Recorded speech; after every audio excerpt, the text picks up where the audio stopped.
আমি আছি এখন কুয়াকাটায়। কুয়াকাটার এখন বর্তমান অবস্থা, আমার পাশে যেই জায়গাগুলো দেখতেছেন এইগুলো আসলে কিছুদিন আগেও দোকানপাট ভর্তি ছিল। এই পাশে মাছ ফ্রাই হইতো। আমার এই যে পাশে দেখতেছেন নতুন জায়গা, এইসব জায়গায় আসলে আগে দোকানপাট ছিল, এখন কিছুই নেই, সব সাগরের ভিতর বিলীন হয়ে গেছে। আসলে প্রকৃতির সাথে বেড়ে ওঠা খুবই কষ্টকর। আহ, প্রকৃতি চাইলে আপনাকে নিমেষে শেষ করে দিতে পারে। আমি যে জায়গায় দাঁড়ানো আছি সব জায়গায়ও দোকানপাট ছিল, এখন কিছুই নেই, সব কিছু ভেঙে চলে গেছে। এই যে পুলিশ ফাঁড়িটা ছিল, অনেক ফাঁড়ি থেকে সাগরের দূরত্ব ছিল অনেক দূরে, কিন্তু এখন পুলিশ ফাঁড়িটা একেবারে কিনারে চলে আসছে।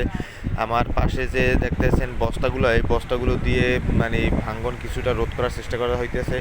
আর আমি দেখাচ্ছি, এই যে দূরে দেখতেছেন, দূরে আমি একটু জুম করে দেখাই, দূরে দেখতেছেন, দূরে ব্লক দেওয়া হচ্ছে, ব্লক দিয়ে ব্যারিয়ার তৈরি করা হচ্ছে যেন ভাঙ্গা কিছুটা রোধ হয়।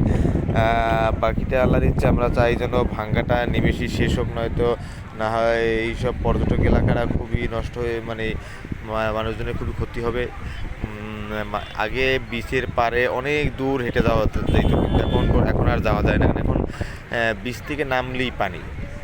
যখন জোয়ারের পানি ওঠে তখন আমি যেই সব উঁচু জায়গায় দাঁড়ানো আছি এই জায়গায়ও পানিতে টইটুম্বুর হয়ে যায়।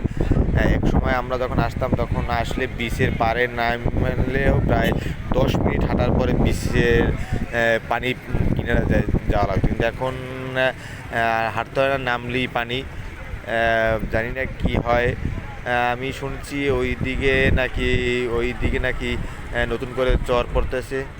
যাই হোক, আপনারা আসবেন এই শীতের সময়, বিচের পাড়ে ঘুরতে অনেক মজা, অবশ্যই আসবেন।